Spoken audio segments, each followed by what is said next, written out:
জনাব S A কুকন ভাইকে তার বক্তব্য রাখার জন্য আহ্বান জানাচ্ছি। বিসমিল্লাহির রহমানির রহিম।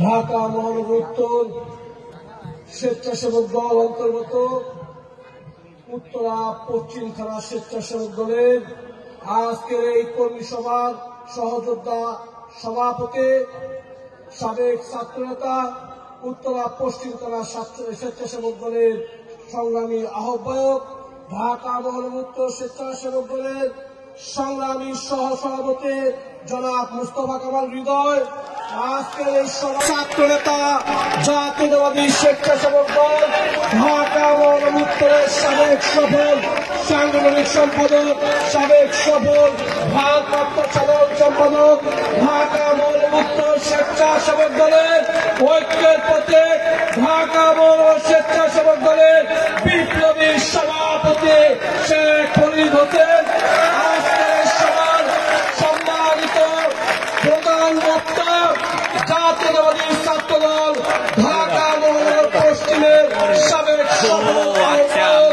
ঢাকা মহানগর উত্তর স্বেচ্ছাসেবক দলের রাজপথের সাহসী নেতৃত্ব, সংগ্রামী সাধারণ সম্পাদক, জননন্দিত জননেতা মহসিন সিদ্দিকী রনে, আজকের এই সভায় আমাদের স্বেচ্ছাসেবক দলকে আজকের এই কর্মী সভায় উপস্থিত হয়ে আমাদেরকে সম্মানিত করেছেন, আমাদেরকে অনুপ্রাণিত করেছেন সাবেক ছাত্রনেতা, বৃহত্তর উত্তরা থানা ছাত্র দলের সাবেক সফল সভাপতি, সাবেক যুবনেতা, উত্তরা পশ্চিম থানা বিএনপির সাবেক সভাপতি, ঢাকা মহানগর উত্তর বিএনপির সাবেক আহ্বায়ক কমিটির অন্যতম সদস্য, ঢাকা মহানগর উত্তর বিএনপির সংগ্রামী যুগ্ম আহ্বায়ক, জননন্দিত জননেতা আফাজউদ্দিন আফাজ আমাদের মাঝে উপস্থিত আছেন।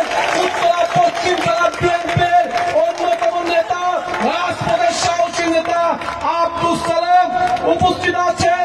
আজকের সবার সম্মানিত বিশেষ অতিথি ঢাকা মহানগর উত্তর স্বেচ্ছাসেবক দলের সম্মানিত সহসভাপতিবৃন্দ, ঢাকা মহানগর উত্তর স্বেচ্ছাসেবক দলের সিনিয়র যুগ্ম সম্পাদক, ঢাকা মহানগর উত্তর স্বেচ্ছাসেবক দলের দপ্তর সম্পাদক, সহ দপ্তর সম্পাদক সহ উপস্থিত ঢাকা মহানগর উত্তর স্বেচ্ছাসেবক দলের বিভিন্ন পর্যায়ের নেতৃবৃন্দ, আমার সামনে উপস্থিত ঢাকা মহানগর উত্তরের ২৬ থানার সহযোদ্ধাবৃন্দ ও উত্তরা পশ্চিম থানার স্বেচ্ছাসেবক দলের আজকের এই প্রোগ্রামের সঞ্চালক হানিফ মিয়া সহ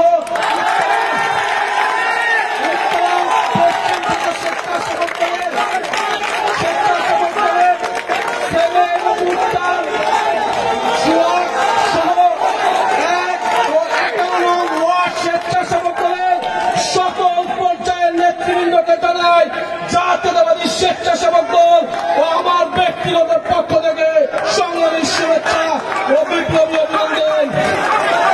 প্রিয় নেতৃবৃন্দ, ব্যক্তিগত স্লোগান দেওয়ার জায়গা কিন্তু এখানে না।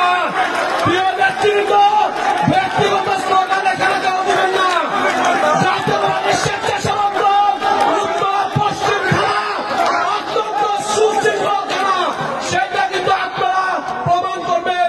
আজকের এই কর্মী সভা শেষ অব্দি ইতিমধ্যে আপনারা প্রমাণ করেছেন, কিন্তু আজকের এই প্রোগ্রামের শুরুতে স্মরণ করতে চাই বিএনপির প্রতিষ্ঠাতা শহীদ রাষ্ট্রপতি জিয়াউর রহমান, আরাফাত রহমান কোকো সহ স্বাধীনতা সংগ্রাম থেকে শুরু করে এই গণতন্ত্র এবং বাংলাদেশের মানুষের ভোটের অধিকারের জন্য আজ পর্যন্ত যারা এই পর্যন্ত শহীদ হয়েছেন, সেই শহীদদেরকে বিশেষ করে জাতীয়তাবাদী স্বেচ্ছাসেবক দলের নেতা আলামী চিশতি, জুবায়ের, মকবুল, জসিম, রানা সহ সকল পর্যায়ের নেতৃবৃন্দকে শ্রদ্ধার সাথে স্মরণ করতে চাই।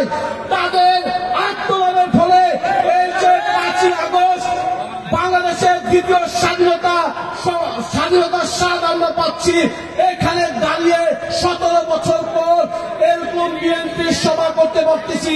আগে কি পেরেছিলেন আপনারা? পারেন নাই। সেই নেতৃবৃন্দ রক্তের দাগও কিন্তু এখনো শুকায় নাই, সেই পরিবারের মধ্যে কিন্তু এখনো তাদের মধ্যে কষ্ট আছে। যে গণতন্ত্রের জন্য তারা নিজেদের জীবন দিয়ে গেল, সেই গণতন্ত্রের পায়ে কিন্তু আবারও শিকল লাগানোর গভীর ষড়যন্ত্র শুরু হয়েছে।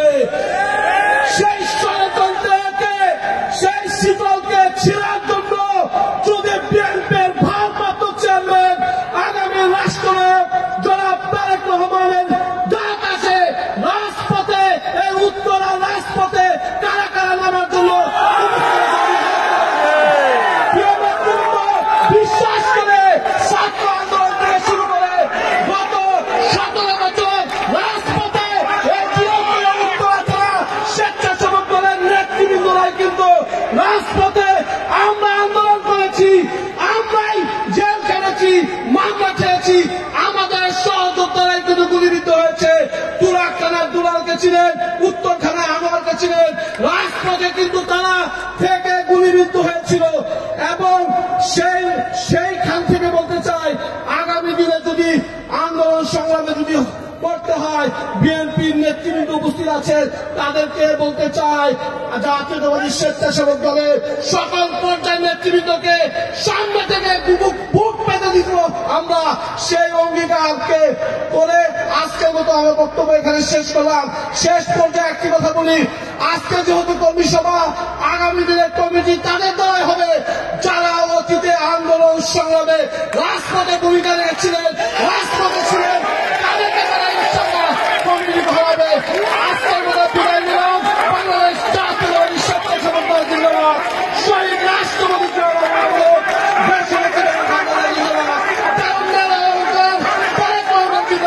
সকলকে ধন্যবাদ। আসসালামু আলাইকুম।